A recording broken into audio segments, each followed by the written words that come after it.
하나님 아버지, 참으로 감사를 드립니다. 주일의 예배를 모두 마치고 그리고 또한 이렇게 새로운 한 주를 시작하는 이 월요일 이 새벽의 시간, 눈을 떠 주의 음성을 듣기를 바라고, 그리고 또 하나님 앞에 기도하기 위해 이 시간 영상으로라도 주의 말씀을 듣고 기도하기를 원하오니, 주님, 우리에게 기도할 수 있는 힘과 은혜를 더하여 주시옵소서. 코로나19로 말미암아 우리의 매 순간이 너무나 힘이 들고, 그리고 또한 우리 자신이 너무나 연약하여 넘어지고 쓰러져 때론 지르탕에 구르고 괴로워하는 그러한 시절과 시대이지만, 우리가 더욱더 눈을 들어 하늘의 하나님을 바라보며 나의 힘이요 나의 구원의 반석이시며 산성이신 우리 주 예수 그리스도를 바라보며 다시금 힘을 내어 쓰러져 지친 그 자리에 일어날 수 있는 용기를 우리에게 더하여 주시옵소서. 우리가 매일마다 고백합니다. 완전하신 주 예수 그리스도 앞에 연약합니다. 오늘이 너무 힘이 들어 하루를 살아갈 힘이 없습니다. 주님, 주의 긍휼을 구하며 주의 이름을 부르짖으오니 우리의 소리를 들으시고, 하나님, 이 하루를, 이 한 주간을 살아낼 수 있는 힘과 용기를 더하여 주시옵소서. 이 시간 하나님의 은혜를 구합니다. 오직 주의 영광만이 나의 삶과 이 코로나19의 시대 가운데에 나타날 수 있고, 하나님 드러나기를 바라오며 이 모든 말씀 살아계신 우리 주 예수 그리스도 이름으로 기도드립니다. 아멘. 이 시간 하나님 말씀은 구약성경 사무엘하 24장 15절에서 25절까지의 말씀입니다. 구약성경 사무엘하 24장 15절에서 25절까지의 말씀, 구약성경 507페이지입니다. 다 찾았으면 제가 읽겠습니다. 이에 여호와께서 그 아침부터 정하신 때까지 전염병을 이스라엘에게 내리시니 단에서부터 브엘세바까지 백성의 죽은 자가 7만 명이라. 천사가 예루살렘을 향하여 그의 손을 들어 멸하려 하더니 여호와께서 이 재앙 내리심을 뉘우치사 백성을 멸하는 천사에게 이르시되, 족하다, 이제는 내 손을 거두라 하시니 여호와의 사자가 여부수 사람 아라우나의 타작마당 곁에 있는지라. 다윗이 백성을 치는 천사를 보고 곧 여호와께 아뢰어 이르되, 나는 범죄하였고 악을 행하였거니와 이 양 무리는 무엇을 행하였나이까? 정하건대 주의 손으로 나와 내 아버지의 집을 치소서 하니라. 이날에 가시 다윗에게 이르러 그에게 아뢰되, 올라가서 여부수 사람 아라우나의 타작마당에서 여호와를 위하여 제단을 쌓으소서 하매, 다윗이 여호와께 명령하신 바 갓의 말대로 올라가니라. 아라우나가 바라보다가 왕과 그의 부하들이 자기를 향하여 건너옴을 보고 나가서 왕 앞에서 얼굴을 땅에 대고 절하며 이르되, 어찌하여 내 주 왕께서 종에게 임하시나이까 하니, 다윗이 이르되, 내게서 타작마당을 사서 여호와께 제단을 쌓아 백성에게 내리는 재앙을 그치게 하려 함이라 하는지라. 아라우나가 다윗에게 아뢰되, 원하건대 왜 내 주 왕은 좋게 여기시는 대로 취하여 드리소서. 번제에 대하여는 소가 있고 뗄 나무에 대하여는 마당질하는 도구와 소의 명예가 있나이다. 왕이여, 아라우나가 이것을 다 왕께 드리나이다 하고 또 왕께 아뢰되, 왕의 하나님 여호와께서 왕을 기쁘게 받으시기를 원하나이다. 왕이 아라우나에게 이르되, 그렇지 아니하다. 내가 값을 주고 내게서 살이라. 값 없이는 내 하나님 여호와께 번제를 드리지 아니하리라 하고, 다윗이 은 50세겔로 타작마당과 손을 사고 그곳에서 여호와를 위하여 제단을 쌓고 번제와 화목제를 드렸더니, 이에 여호와께서 그 땅을 위한 기도를 들으시며 이스라엘에게 내리는 재앙이 그쳤더라. 아멘. 다윗은 오랜 통치를 통해 사울에게 쫓기며 무명시절에 지녔던 마음의 순수성을 잃어가고 있었습니다. 인구 조사를 한 이 사건도 다윗이 통치자로서 자신의 위상을 높이기 위해 시작된 것입니다. 그러므로 하나님이 다윗에게 있어 가장 비참한 생활을 할 때 그를 찾아가 그분의 뜻을 전했던 선지자 갓을 보내어서 옛날 너가 여호와만을 왕으로 주권자로 의지하며 살아가던 시대의 마음을 되찾으라는 말씀을 오늘 본문의 말씀을 통해서 하고 있지 않나 생각이 되어집니다. 다른 말로 바꾸어 표현하자면 너의 첫사랑을 회복하라는 상징적인 의미가 담겨져 있는 듯 합니다. 선지자가 쓴 다윗에게 가서 하나님의 말씀인 세 가지 재앙 중 한 가지를 선택하라고 말합니다. 세 가지 재앙은 첫째는 7년 동안 흉년이 이스라엘을 강타하는 것, 그리고 두 번째는 석 달 동안 다윗이 원수들에게 쫓기는 것, 그리고 셋째는 3일 동안 전염병이 이스라엘 온 땅에 퍼져 나가는 것입니다. 첫 번째와 세 번째는 온 이스라엘에 영향을 미치는 것입니다. 그리고 두 번째 재앙은 다윗이 혼자 감당해야 하는 것이죠. 우리에게는 다윗이 두 번째를 선택하기를 바라는 마음이 있습니다. 왜일까요? 그것은 자신이 범한 죄인이 혼자 그 대가를 치르는 것은 당연한 게 아니라는 생각이 우리에게 있다는 것이죠.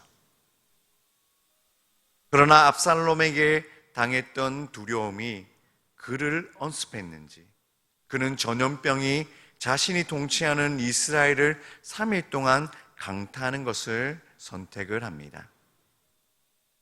물론 다윗은 인간의 손이 아니라 하나님의 손에 벌을 받고 싶어서 전염병을 선택했다라고 고백합니다. 그런데 자신이 세 번째 재앙을 택했다는 명확한 대답은 그 어느 이 본문을 통해서도 답을 주지는 않습니다. 그러나 다윗은 자신만 재앙을 피하려는 이기적인 목적에서 이 세 번째 재앙을 선택한 것이 아니라 철저하게 하나님의 자비를 신뢰하는 마음으로 이 재앙을 선택했다는 것입니다. 드디어 여호와께서는 다윗이 선택한 재앙을 이스라엘 백성에게 내립니다. 아침부터 정하신 그때 곧 저녁 예배, 저녁 제사 시간까지 이 재앙이 이스라엘 온 땅에 퍼지게 됩니다. 그로 인하여서 죽게 되어지는 이스라엘 백성은 몇 명입니까? 무려 7만 명이나 되어지는 이스라엘 백성들이 죽임을 당합니다. 여러분, 하나님께서 여호와께서 정하신 때라고 말씀을 하시면서 이 정한 때를 우리에게 말씀하고 있습니다. 하나님께서 말씀하신 이 정하신 때는 어떤 때입니까? 그것은 속죄의 제사가 드려지고 죄의 용서가 되어지는, 죄가 용서받는 그때를 가리키는 것입니다. 하나님은 다윗의 기도를 들으셨을 때에 이미 속죄의 길을 마련하신 것임을 정하신 때라는 표현을 통해서 우리에게 알려주고 있습니다. 그러나 놀랍게도 하나님은 다윗을 벌하시는 과정에서 이스라엘 백성도 벌을 받게 하셨습니다. 이것은 사사시대에 하나님이 기브와 만행 사건으로 베냐민 족속을 벌하는 과정에서 이스라엘 전체를 처벌하셨던 것과 유사합니다. 이것은 하나님께서는 사사시대와 다윗의 시대 속에서 인본주의적 가치관을 일시에 무너뜨리신 것과 같습니다. 인간이 제 아무리 많은 부와 그 부의 소유를 가지고 있다더라도, 세상적 관점으로 세상의 부와 인기, 명예를 소유한다고 하더라도 하나님께서 한 번만 치시면 그것들은 흔적도 없이 날아가 버리고 만다는 사실을 우리에게 알려주신 것입니다. 아니, 이 땅을 살아가는 인간들이 알기를 원하셨습니다. 하나님의 천사가 다윗이 요압에게 인구조사를 명령할 때 자신의 영토의 한계를 표현하며 사용했던 단에서부터 브엘세바에 이르기까지 전 지역이 전염병으로 창궐합니다. 이제 이 재앙의 심판은 예루살렘에서 마지막 단계, 가장 극심한 단계에 이릅니다. 예루살렘을 향하여 손을 든 재앙의 천사, 그의 행동을 갑작스럽게 하나님께서는 멈추게 하십니다. 출애굽 당시에 죽음의 사자는 애굽의 장자를 죽이는 마지막 재앙을 집행하였습니다. 그러나 이스라엘 자손의 장자는 유월절의 피로 죽임을 당하지 않았습니다. 이제 예루살렘을 향하여 내민 죽음의 손이 예루살렘을 치기 직전 하나님의 명령에 의해 거두어집니다. 이것은 아브라함이 이삭을 죽이려는 절대절명의 순간에 여호와께서 이삭을 살린 것과 같습니다. 그 하나님의 명령에 의해서 거두어진 그 재앙으로 말미암아, 그 하나님의 구원의 손길로 말미암아 예루살렘은 구원을 받습니다. 재앙에서 피함을 받습니다. 하나님께서 징계를 안타까워하시고 돌이키심으로 인하여 우리는 다윗에게 내린 재앙과 징계는 하나님의 본심이 아님을 알게 됩니다. 하나님께서 다윗과 우리에게 내리시는 재앙과 그 징계는 하나님의 본심이 아닌 공의의 하나님이시면서 동시에 긍휼과 자비의 하나님이심을 나타내고 있다는 사실을 오늘 이 본문을 통해서 우리에게 알려주고 계십니다. 다윗이 징계를 당하고 이스라엘의 재앙이 임한 것처럼 하나님을 믿는 그리스도인의 삶 속에서도 재앙 같은 일이 찾아올 때가 있습니다.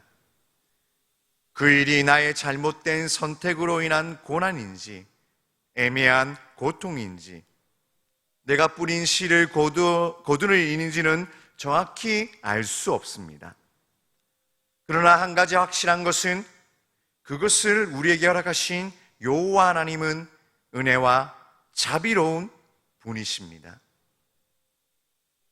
자비와 은혜를 통하여 우리를 대하고 계십니다. 그리고 그분은 노하기를 더디하시며 돌이키시는 분이십니다. 다윗은 백성이 심판을 당하는 모습을 보고 하나님께 요청합니다. 자신이 잘못했음을 다시 한번 고백하고 나아가서 백성을 용서해 주실 것을 기도합니다. 목자가 잘못했는데 백성을 치는 것은 부당하다는 것입니다. 백성은 양일 뿐이므로 그들 대신 해서 다윗 자신의 가족을 치시라고 말합니다. 자신의 목숨을 내건 대속적 성격을 띤 중보기도를 하나님께 하게 됩니다. 다윗이 백성을 숫자로 파악하는 태도에서 백성을 양으로 아는 태도로 바뀌어집니다. 여기에서 다윗은 자기를 희생하여 자기 백성을 살리고자 하는 이상적인 왕의 모습을 보여줍니다. 하나님의 자비와 긍휼하심으로 인해 하나님의 천사가 이스라엘을 치는 것을 멈추게 됩니다. 그러자 선지자가 쓴 다윗에게 찾아가 급히 아라우나의 타작마당으로 가서 그곳에서 여호와를 위해 제단을 쌓으라고 공고합니다. 그리고 다윗은 선지자 갓의 공고대로 제단을 쌓으러 아라우나의 타작마당으로 향합니다. 그리고 다윗은 아라우나에게 그의 타작마당을 매입하게 해달라고 요청을 합니다. 그러나 아라우나는 다윗에게 자신의 땅과 소들을 마음대로 사용하라고 다윗에게 요청했지만 다윗은 결코 그럴 수 없다며 모든 것을 돈을 주고 매입을 합니다. 다윗의 이러한 행동은 여태껏 백성들에게 취하는 것을 쉽게 생각했던 그의 생각이 바뀌었다는 것을 보여줍니다. 즉 백성들의 권리를 인정했다는 것입니다. 그리고 아라우나와 같은 이방인의 소유권도 인정했습니다. 또한 그는 자기 것은 아끼고 남의 것으로 예배를 드리는 것은 결코 옳지 않다는 사실을 이번 사건을 통해 알게 됩니다. 다윗이 아라우나의 제사에 대해 합당한 가격을 지불하지 않고 제사를 드린다면 하나님께 헛되이 제사를 드리는 것입니다. 왜냐하면 자신의 것을 희생하지 않고는 하나님이 받으시는 예배를 드릴 수 없다는 것이죠. 이것을 다윗은 우리에게 가르쳐주고 있습니다. 아무리 선한 목적과 동기라도 백성에게서 탈취한 땅 위에 세운 제단의 제사는 하나님이 기뻐하지 않는 제사, 헛된 제사라는 것입니다. 다윗의 말과 이 행동은 참 예배의 대가를 치르는 이상적 왕의 표준을 보여주고 있습니다. 여러분, 우리의 신앙생활도 이와 동일하다고 생각이 됩니다. 은혜를 받으려면 내가 시간과 물질에 손해가 있더라도 그것을 손해로 여기지 않고 상당한 헌신을 통해 먼저 예배의 자리로 나아오는 것이 필요합니다. 비록 지금 우리가 대면 예배를 드릴 수는 없지만, 그렇지만 이 영상 예배를 드리는 것 가운데서도 정한 시간, 또한 새벽의 시간에 깨어 대면 예배와 동일한 마음과 그 몸가짐으로 예배를 함께 드려야 한다는 것입니다. 풍성하게 거두려면 뿌려야 합니다. 복음을 전하기 위해, 자녀들에게 믿음을 전수하기 위해 피 같은 눈물을 흘려야 거둘 수 있습니다. 내가 먼저 희생하고 섬겨야 그 사랑이 그 위에서 아래로 내려갑니다. 여러분, 새롭게 시작되어지는 이 하루와 이 한 주간의 삶을 통해서 내가 먼저 희생하고 섬기는 사랑의 모습이 있었으면 좋겠습니다. 코로나19로 인하여 고통스러워하는 우리의 이웃들에게, 일단 우리의 성도들에게 찾아가 그 하나님의 사랑을 조금이라도 나누고 그들을 섬길 수 있는 그러한 모습이 이 하루와 이 한 주간의 삶을 통해서 나타날 수 있기를, 아니 나타나기를 주 예수 그리스도의 이름으로 원하며, 그러한 행함이 있는 믿음이 우리 가운데에 있기를 소원합니다.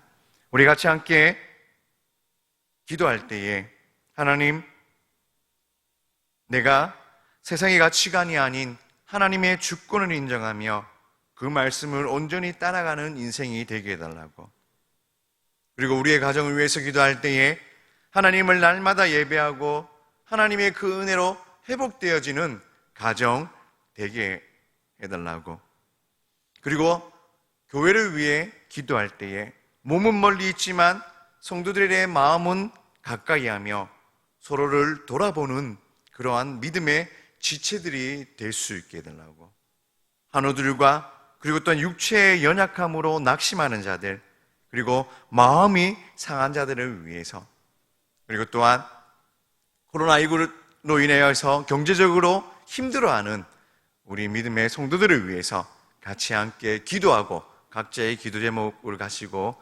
계속적으로 기도할 수 있기를 바랍니다. 함께 기도하겠습니다.